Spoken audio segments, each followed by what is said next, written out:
Nous allons apprendre aujourd'hui à utiliser la Bayaboard 10,5 pouces, comme vous pouvez le lire sur le package. Alors, lorsque vous l'enlevez de son carton et de la petite pochette, vous allez vous rendre compte que on a une notice qui nous permet de savoir comment utiliser la Bayaboard et surtout comment l'entretenir.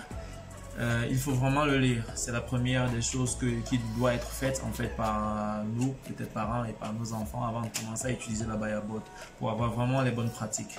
Alors, la Bayaboard, comme vous pouvez le constater, est constituée de deux boutons. Un qui permet d'effacer complètement le contenu de la doise et un qui permet d'effectuer l'effacement partiel en cas d'erreur. À l'arrière de la doise, vous allez vous rendre compte que nous avons là deux cadenas. Le cadenas fermé indique que le contenu de la doise est bloqué. L'enfant pourra écrire, mais il ne pourra pas effacer. Et le cadenas ouvert, en fait, indique que l'enfant peut faire, lorsqu'il a fait des erreurs sur la doise, ou alors s'il veut effacer, il peut le faire en utilisant les deux boutons comme indiqué tout à l'heure. Un peu au-dessus, nous avons le stylet qui est utilisé pour écrire sur la doise, bien évidemment. Et là, nous avons le docker qui permet de positionner la doise lorsque l'enfant écrit et veut par exemple faire voir le résultat de son doise à son enseignant. Alors, sans tout passer à la démonstration. Alors, lorsque l'enfant écrit, par exemple, je suis sur sa Bayaboard, il peut la débloquer s'il veut effacer complètement le contenu et il presse le bouton. Par contre, s'il fait une erreur, je suis avec E et il veut effacer seulement le E, il appuie le bouton pour l'effacement partiel et se rassure que la LED, la diode électroluminescente, est bien allumée.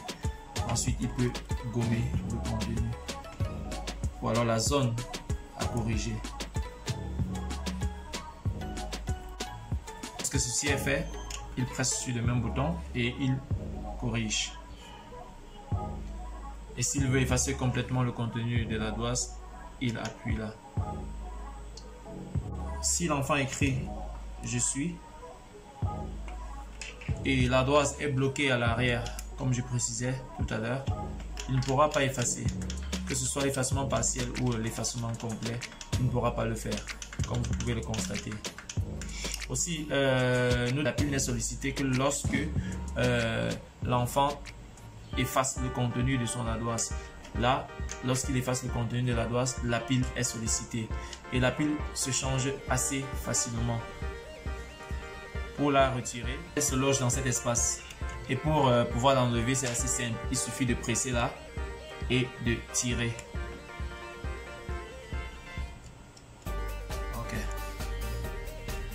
Lorsque ceci est fait, vous allez vous rendre compte que la pile, c'est une pile assez connue, la CR32.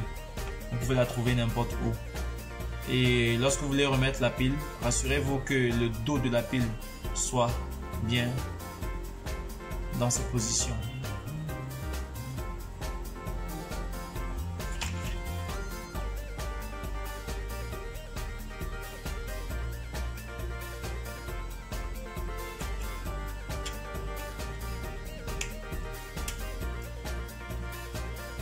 On veut présenter son travail à son enseignant. Par exemple, il a fait le calcul